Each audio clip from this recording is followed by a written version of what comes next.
I never thought that was. I assume the ones that we're fighting against in the first game are the same withered ones that we fight in the second game. Did you assume that? Yeah. That's not true. You know that, right? Since when? Forever? I don't think so. Wait, what did you say? He thinks the wizards are the ones from the first game. They literally, yeah. I've always assumed that. The ones in the it does. I mean, it says at the end of FNAF 2 that the withered animatronics will be scrapped and repurposed for a new location. My question is the chronology. He thinks that the FNAF 2 animatronics in the movie are the ones from the first movie withered. Oh, that's not possible. Why not? Because they look nothing alike. I feel like it's gonna be a lot to ask audiences to think. Yeah, these are actually two. Even though, like, I think it's kind of just easier for the audience to just watch it and be like, oh yeah, from the first movie, right? I don't know. That seems very fucking weird if those are not the same animatronics. It would be weird if they were. Why? Because it wouldn't make any sense. What would make sense about it? You don't think they can get moved? Something happened afterwards? And also their entire body changed shape? I don't know if you're supposed to think about it that much. I don't know. And also, don't the withered animatronics have the bow ties on or something? Or what's the buttons? Yeah, they got refurbished. But then the...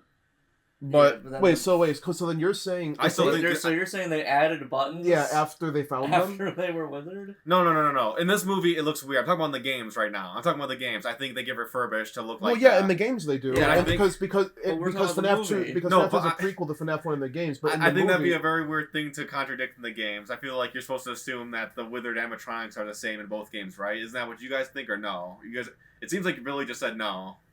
I believe that the withered animatronics that you see in FNAF 2 get scrapped and rebuilt into the FNAF 1 animatronics you see in FNAF 1 because FNAF 2 is a prequel in the games. However, that's what I'm saying, yeah. However, FNAF 2 in the movies is a sequel. So you're telling me that in the movie they found the scrapped animatronics from the FNAF 1 building after the end of the FNAF 1 movie and then put the buttons on them and then sent them I don't think you're really supposed to think about the buttons really at all. But the buttons are a big part of it. No, I think that it's going to be very weird for Scott Cawthon to be like, actually, instead of me following the games, I'm gonna say that there's actually 8 animatronics. There's 2 sets of Freddy's, plus also different toys.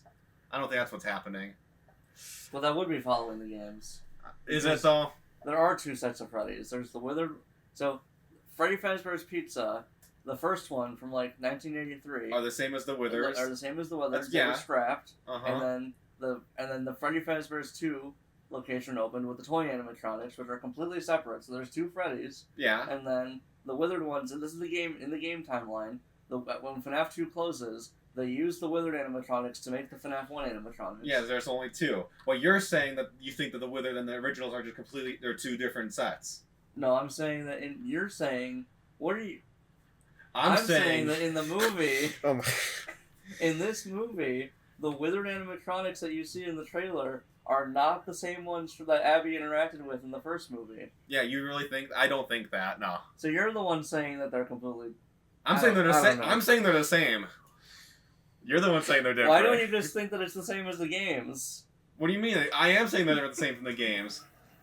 But okay. But how is that possible? Why would they? It's a sequel? Why would they take? Okay, so let's look at just the movie right now, because in the movie FNAF 2 is a sequel. Yeah. And not a prequel. So how are they withered after FNAF 1 then? Yeah. Because they got damaged by the but why would they get taken and then get the buttons and everything like that? You guys are hooking on the buttons, dude. The buttons are a massive. But if they didn't look exactly like the ones from the movie or the games, then people would be pissed off. The buttons are a big part of it. Like, why the hell? I think it's just supposed to look like the games because it's supposed to make people go poggers because it looks like the one from the games. If they're missing the buttons and they don't look exactly the same as the game, if we watch the movie and that's true, I mean that's just stupid. It might be. I just don't know why you're hooked up on the buttons. Because it's an intentional design. Because they put those on there. They look alike. So the movie's gonna ask the audience to believe that these FNAF 1... Listen, the movie's going to ask the audience to believe that the FNAF 1 animatronics are taken after the events of the first movie and then get buttons and all that shit added to them and then sent...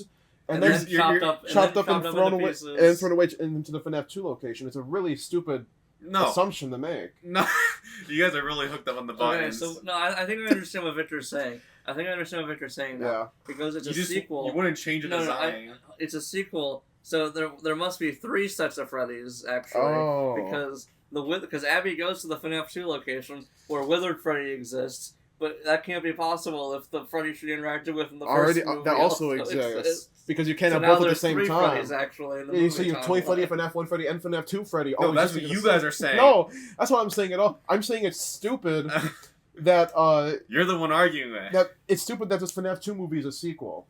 It might be a little bit stupid because it just fucks up the chronology. I still think it's going to be like The Godfather Part 2. There will be. There's going to be a lot of. It is. There's going to be a lot of back and forth. Just like The Godfather Part 2, where it keeps switching back and forth. No, I think so too. Kino incoming. Real recognizes real. All right, so we just got the first. We just got the first ingredient of the Lazarus Vector. Was the puppet really in the trailer? I saw a shot with him in it. One frame, I don't know. Yeah, puppet's in there. Cool. He looked epic. Mm-hmm. You think it's the puppet talking on the fast? Yeah, I think so. Yeah, that's definitely what's going on. If you need to catch the back then, you're dumb. Obviously, it was the puppet dude. In the mini games, yeah. But as soon as I heard it in the movie, I'm like, yep, that's a puppet. Well, I did too. I just want to know what you guys thought. Yeah, no, it's the puppet. I kind of wish it talked letter by letter, but I understand why for no, I was about to say I understand why for a film they didn't do that. Here's about to see some parkour. I thought it did. No, it didn't. No, so in the movie trailer. In the movie trailer it doesn't, but in the credits it does. So that's cool. Yeah. So is MatPat gonna make a theory, or does this confirm that the Fast Talker exists in the game universe as well, and that's like what was talking? Maybe. Because Scott loves to like randomly add things between universes. Yeah, he's a big fan of retconning. Well, no, dude, it's not even retconning. It's not even retconning. It's filling the pieces. He's just like, the books give hints about the game, and it's like, okay. Mm-hmm. So then Scott's probably like, the movie, all the timelines give hints about each other. Right. With the movie. Dude, that's what I'm saying, dude. I called it as soon as we watched that movie that I thought the first movie took place closer to 2000 than 1993. Yeah, FNAF 1 does.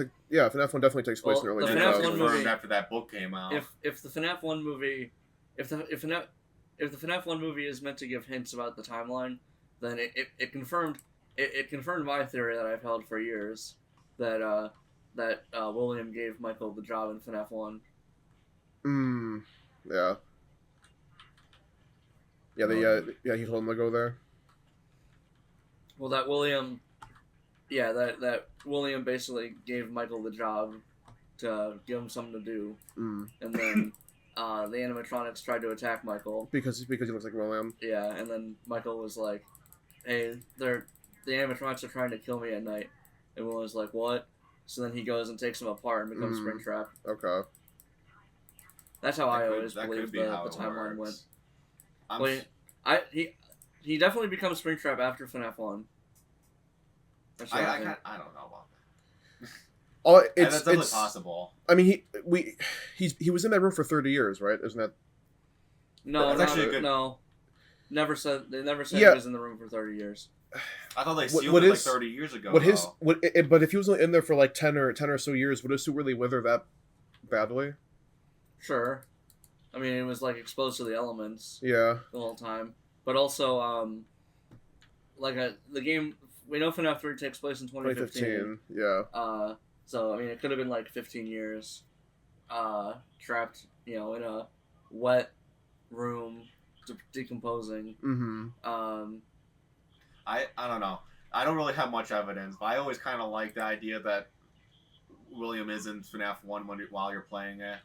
I feel like it's a good reason for Michael to come here. He's just like following the trail, and he's like, "Oh, my dad was here not too long ago." People can think that, but the only issue with that is that I've always firmly believed that Sister Location is after FNAF 1. I think that too. Dude, Enderine is evil. But then, if you were to believe, dude, is that a swastika? No, not quite. Gulp. If you were to believe that Michael was looking for William, then Sister Location being the first place you would look, makes more sense because he doesn't Michael like read some note in William's office that tells him to go down into the bunker to look for his sister. I don't even know. I don't know where he gets this fucking message from. Like, I don't know. Where does the games ever even say where does he get it from? All we know is that he told him to go there, which is weird. Yeah, so if he told him to go there, though, that means he was like probably alive, so he wasn't Springtrap. You can always maybe say it's some sort of like message he left in the chance that he was dead. I think it's weird that he gave him such vague messages for something so important. Ooh, new weapon. As long as you don't believe that you play as Michael in FNAF 2 at all, because that just does not make any sense. What? You definitely do. Fritz Smith is definitely Michael. Yeah, I think Fritz Smith is Michael. I don't think it's Michael at all. I think. Then who is he? Why? Just a random guy. Why even like introduce him when you could just have Fritz? Fritz Smith. Look at this bullshit. We literally cannot. We literally cannot progress. Shock yourself. Yeah. Can't you just... Yeah, we can auto hack. Well, no. Can't you just go through the blue ones and get a shock and? Yeah, but it still hurts you. But no, dude, Fritz. My favorite theory is Fritz Smith is Phone Bro from FNAF 3. Okay. Mate, I don't know. Did he ever say that he actually worked? He's obsessed with the Fazbear company. He wants to make this amusement attraction, and I don't know. There's a video you can watch on YouTube talking about the theory that Fritz is Phone Dude from FNAF 3. And I guess I'd be interested. It's like it's someone who knows about the company a lot, and also people. I don't know if this really makes sense, but some people think that he like snuck in that night when he wasn't supposed to, or that he only. What are you talking about? Fritz, or that he only worked there for like a week because the place shut down.